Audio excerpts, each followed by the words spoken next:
Pendant l'été 1975, la NASA a lancé 2 satellites surnommés Viking à un mois d'intervalle. Leur destination, la planète Mars. Chaque satellite était équipé d'une sonde qui allait se poser sur le sol martien. Pour la première fois, la Terre allait recevoir des informations prises directement sur le sol de la planète rouge. La mission Viking allait déterminer s'il existait une forme de vie sur Mars. Depuis l'Antiquité, l'homme est fasciné par Mars parce que la planète est d'une couleur différente des autres et qu'on peut la reconnaître facilement dans le ciel. Après la découverte du télescope, on a remarqué, comme au-dessus de la Terre, des nuages au-dessus de Mars. Et puis des zones sombres et d'autres claires, comme s'il y avait des terres et des océans. On en a déduit que Mars ressemblait beaucoup à la Terre à ses débuts, quand la vie est apparue. Si Mars et la Terre sont des planètes similaires, il est concevable que la vie ait existé sur Mars, que les conditions à un moment aient changé et que la vie soit devenue impossible. Malgré les espoirs que nourrissaient certains scientifiques, les 2 missions Viking ont démontré qu'il n'y a pas de vie sur Mars. Mais elles ont aussi révélé d'importantes informations. Les sondes lancées par les satellites sur le sol martien ont enregistré des températures allant de 107 degrés au-dessous de zéro jusqu'à 17 degrés au-dessus de zéro. Elles ont également obtenu des clichés surprenants de la planète et nous ont fait découvrir un paysage désolé qui rappelle certains de nos déserts, mais aussi de superbes explosions de lumière au lever du soleil. Les astronomes ont découvert avec surprise que par certains aspects, Mars ressemblait énormément à notre planète Terre. Ces traces sinueuses sont des fleuves et des rivières asséchées, ce qui prouve qu'il y avait jadis de l'eau sur Mars. Les volcans éteints sont gigantesques. Il y en a un qui est 3 fois plus haut que le mont Everest. Mars a 2 calottes polaires comme la Terre et d'interminables déserts que les scientifiques pensent être des fonds marins gelés recouverts de sable et de poussière. C'est dans un de ces déserts, le désert sidonien, que l'on a pu repérer ces monticules étranges. Leur symétrie rappelle celle des tropiques et leurs proportions presque parfaites. Mais il y a encore plus surprenant, 15 km plus loin.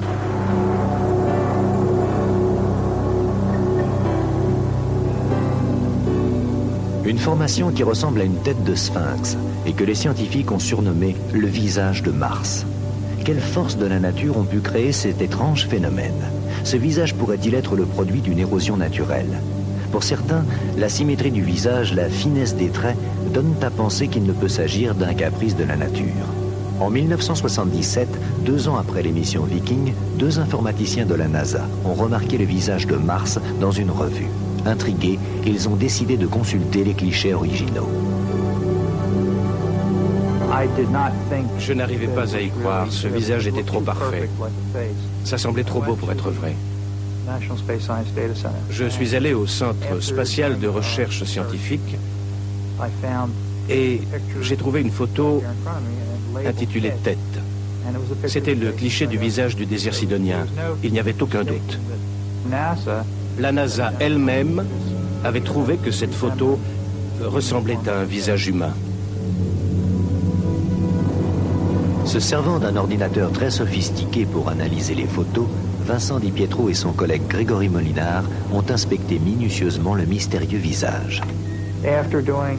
Grâce à un matériel très sophistiqué, nous avons fait des élargissements des photos. Nous avons pu apercevoir des détails très importants qui nous avaient échappé auparavant. Dans la cavité oculaire du visage, il semblait y avoir un œil. Le géologue Michael Carr, qui a dirigé l'équipe photographique de la mission Viking, pense que ce visage n'est qu'un accident naturel. J'ai trouvé d'autres clichés bizarres. Des clichés de choses naturelles, mais qui semblent bizarres. Il y en a un très amusant qui ressemble à Kermit, la grenouille du bébé de show. Tout ça n'a aucune valeur scientifique. Et le visage de Mars n'en a pas davantage. C'est simplement une étrangeté de la nature. C'est comme les nuages. Certains ont des formes surprenantes qui ressemblent à des bateaux ou à d'autres objets connus. L'ingénieur Di Pietro de la NASA a trouvé une 2e photo du visage prise à un autre moment de la journée. La tête est toujours là, quelle que soit la lumière et l'angle de la caméra. En cherchant dans les dossiers, on a trouvé une autre photo prise 35 jours plus tard. Ce cliché confirmait non seulement que l'objet était toujours là, mais il révélait aussi de nouveaux détails. Ce qui m'a frappé, c'est le fait qu'ils aient trouvé non pas une, mais 2 photos du visage. Ce qui m'a le plus marqué, c'est qu'il semblait y avoir un globe oculaire. On pouvait distinguer une cavité sombre au milieu de l'orbite sur chacune des photos. C'était très visible. Alors, je me suis dit que lorsqu'on trouve un objet qui ressemble à un visage sculpté et des monticules en forme de pyramide, ça vaut la peine qu'on étudie la question. Un autre informaticien s'est intéressé au problème. Il a utilisé une autre technique d'élargissement photographique. Il a trouvé un détail sur les copies des photos qu'il a étudiées. Un détail que les 2 autres chercheurs n'avaient pas remarqué. Des dents.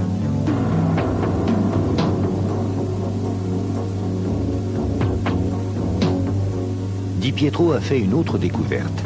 Un deuxième visage à des milliers de kilomètres du premier, de l'autre côté de la planète, et dont les proportions sont très semblables à celles du visage du désert sidonien.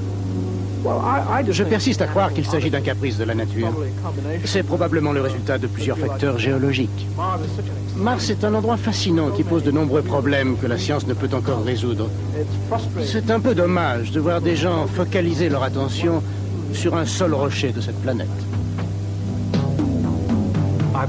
Je suis sûr que nous avons soulevé un vrai problème. La communauté scientifique a le devoir d'examiner cet objet et d'en déterminer la nature. Tout ce que nous demandons, c'est qu'on prenne cette découverte au sérieux. Cela mérite une enquête.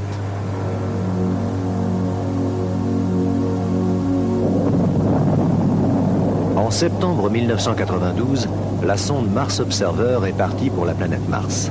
Bien que sceptiques, les officiels ont décidé de s'intéresser au visage de Mars.